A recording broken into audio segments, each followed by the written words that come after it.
welcome back to my YouTube channel. It's been a while since I posted on my YouTube channel, and I don't know why I haven't posted because I just didn't feel like it, and I need to feel it before I can post anything.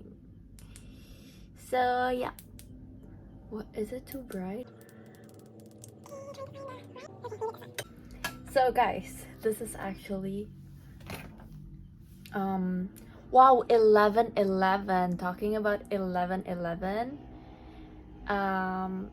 do you guys know what it means when we see the number 11:11? Kalian tahu gak sih artinya apa kalau kita lihat nomor 11 atau 111 seperti ini?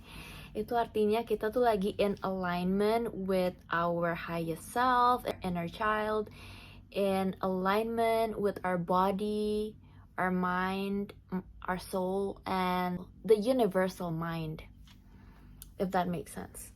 So I was lately thinking about what am I supposed to share in my YouTube videos, and it feels like I have been doing a lot of inner work and shadow work, like all those dark stuffs. Gimana ya, sebenarnya bukan dark stuff sih, maksudnya kayak kalian tahu kan kalau misalnya proses healing itu nggak mudah, dan saat kita healing kita harus mengkonfrontasi diri kita sendiri dan mengkonfrontasi diri kita, ego kita, trauma-trauma kita, dan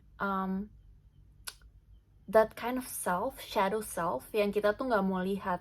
Dan pada saat misalnya PMS, itu perempuan cenderung untuk mengeluarkan si shadow self-nya itu.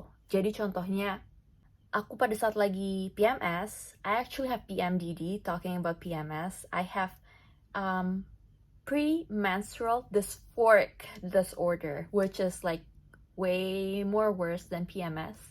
Kalau misalnya kalian search PMDD, itu artinya apa? Let's talk about this because this is what I'm feeling right now, and I have been experiencing this PMDD for so long. Dan mungkin banyak dari kalian perempuan-perempuan gak tahu PMDD itu apa, and you guys are just like, kok gue kayak aneh banget ya, kok kayak PMS gue tuh lebay banget ya, kok gue kayak nggak ngerasa diri gue sendiri gitu loh kalau misalnya lagi PMS ini. Kenapa orang-orang pada bilang gue tuh kayak bukan diri gue sendiri pas PMS, dan pada saat gue udah dapet tiba-tiba kayak udah lega plong gitu, kayak keluar semuanya darahnya dan juga emosi-emosinya dan kegelapan-kegelapan shadow self-nya, dan kita bisa kembali in our light feminine energy that is really nice to like have and to embody. But apparently my PMDD is taking 10 days out of 30 days, which means it's taking 1/3 of my life. So, untuk kalian balik lagi yang nggak tahu PMDD itu apa, PMDD adalah gangguan disforik pramenstruasi yang bersifat parah, kadang-kadang menghentikan ekstensi sindrom premenstruasi. Jadi, itu lebih parah daripada sindrom premenstruasi, which is PMS. Nah, gangguan disforik PMDD ini adalah bentuk parah dari gejala fisik perilaku PMS yang biasanya berhenti pada awal masa menstruasi. Jadi pada saat menstruasi baru ngerasa kayak lega, plong, tapi setelah darahnya keluar. Ini sebenarnya self-diagnosable and it's treatable by a medical professional. Cuman masalahnya kayak gue sendiri aja nggak nyadar kalau misalnya gue tuh punya PMDD, because when I was in medical school itu gue masih pakai DSM-4, dan di DSM-4 tuh belum ada PMDD, diagnosis PMDD. So I thought I'm just like having a crazy PMS, and every time I have PMS I just tend to be more crazy than the normal people who are having PMS, and I guess it's fine because I just have really crazy hormones. And apparently my past boyfriends or my past partners, they just have to deal with how crazy I am for 10 days out of 30 days. And yeah, it's been really bad for them mentally, and because I have to express the darkness. So the symptoms are usually self-diagnosable, dan PMDD ini menyebabkan perubahan suasana hati secara ekstrim yang dapat mengganggu aktivitas dan merusak hubungan. Segitunya, merusak hubungan, mengganggu aktivitas. Jadinya kalau misalnya contohnya gue lagi kerja, gue sempat bilang sama bisnis partner gue sebelum kita mulai kerja, gue bilang kayak gini ya, dari awal gue kasih tau dulu, jadi dari waktu 30 hari dalam waktu sebulan, ada kemungkinan gue 10 hari akan ngilang. Tapi bukan berarti gue kabur atau gue nggak bertanggung jawab ya. Cuman harap dimengerti, hormon gue lagi nggak stabil 10 hari dari 30 hari itu, dan itu namanya PMDD. Dan gue juga nggak bisa ngejelasin panjang lebar ke dia karena bisnis partner gue itu cowok. So dari awal gue udah ngejelasin kayak gitu.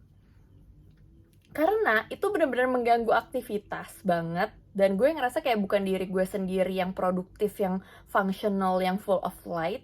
Gue ngerasa kayak gue tuh masuk ke shadow self gue yang kayak gak bisa diatur, terus gak bisa mengatur atau mengkontrol dirinya sendiri kadang-kadang. Terus bangunnya gak teratur, tidurnya gak teratur, makannya gak teratur. Terus I just need, it feels like I need a nurse to come to my apartment and like make sure, check on me, like, hey, are you eating, are you drinking, are you alive? Sampai segitunya, ekstrim.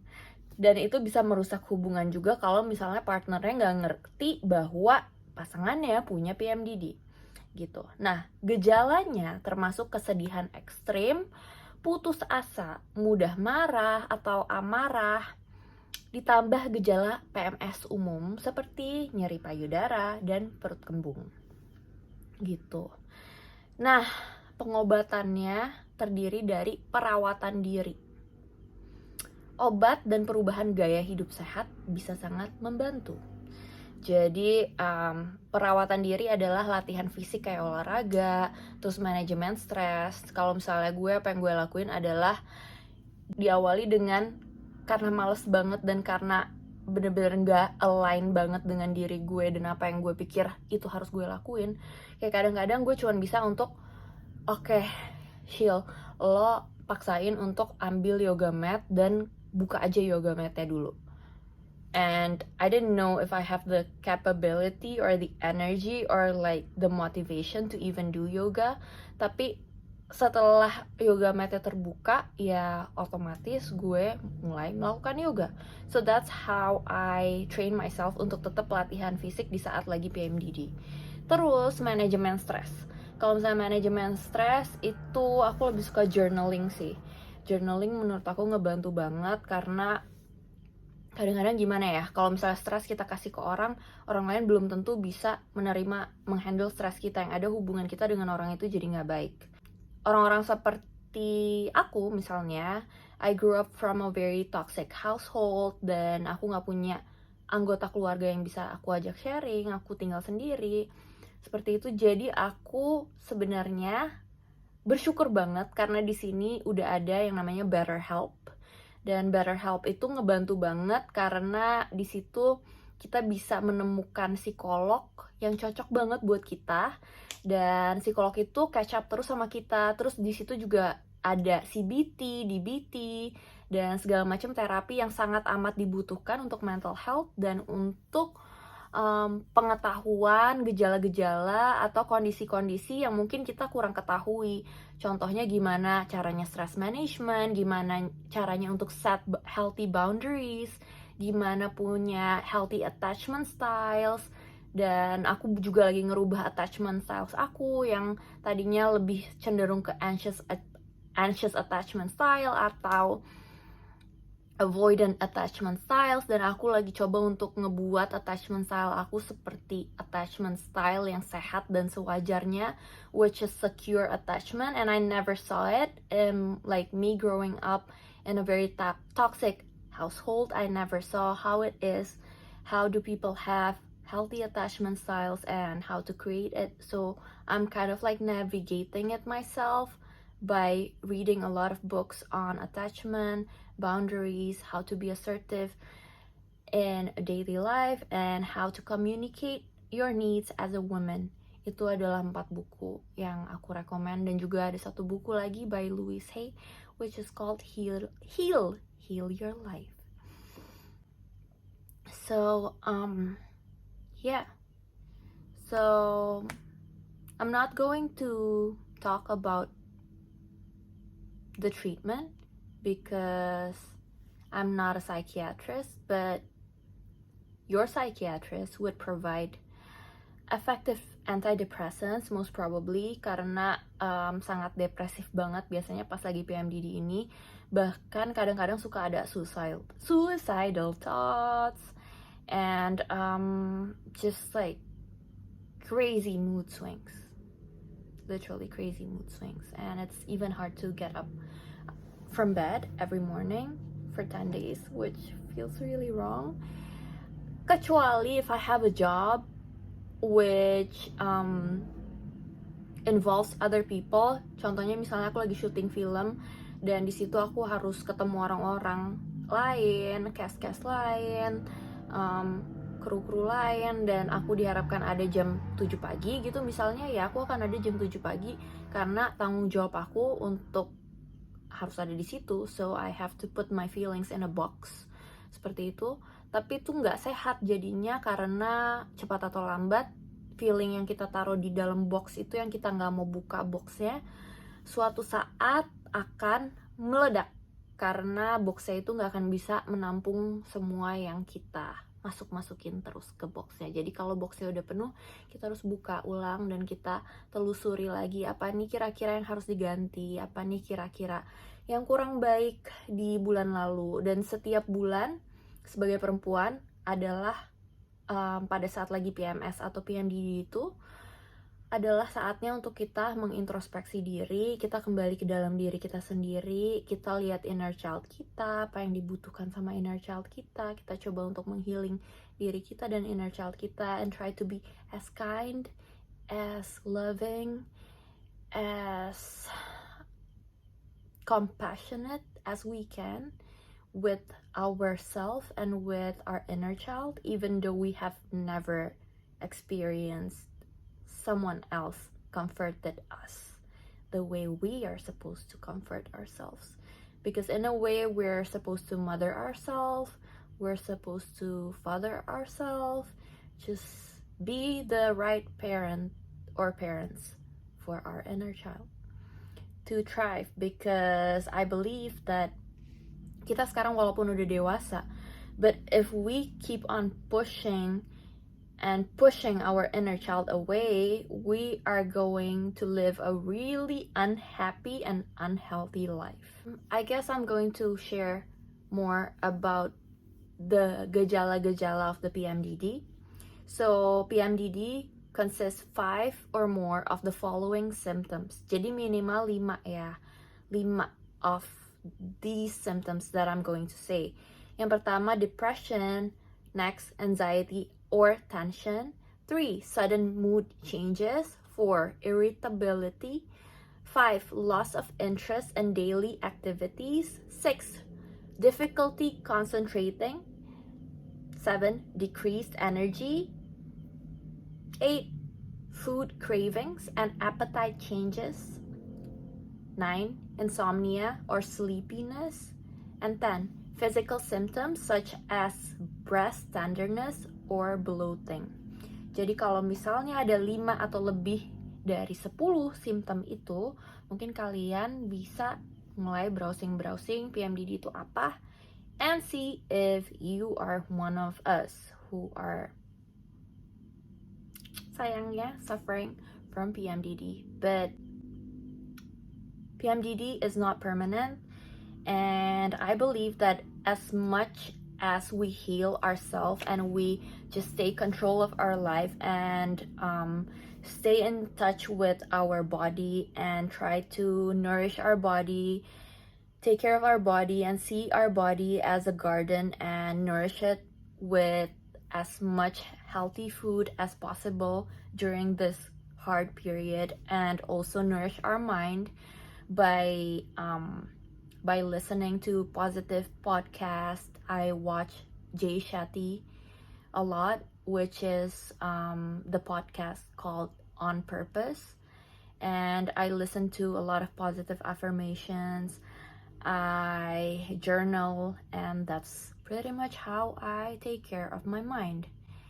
And how I take care of my soul is just getting in alignment with the universe and God, and praying, and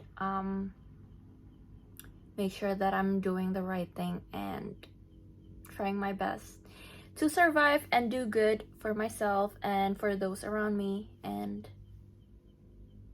for everyone involved. And that's it.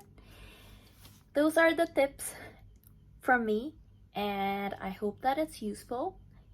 And please comment and share this to your friends yang menurut kalian punya PMDD juga, or mungkin kayak kalian ngerasa cewek kalian kalau PMS tuh kayak agak-agak lebay gitu ya, yang kayak PMS-nya tuh lebay banget, udah kayak nggak kayak jadi orang lain gitu. Maybe she has PMDD, dan mungkin kalian bisa sharing video ini, and maybe she can diagnose herself, because this is actually self-diagnosable.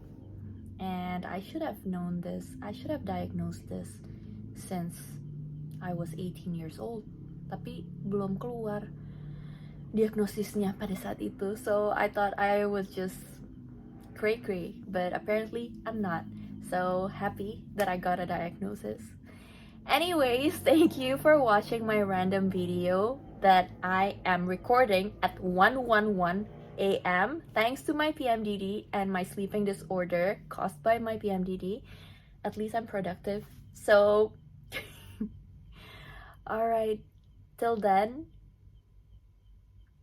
I feel so weird, man, because I haven't recorded for a very long time. Okay, till then, I'll see you in my next video. Have a good night or good morning if you're watching this in the morning, and have a nice day. Bye bye.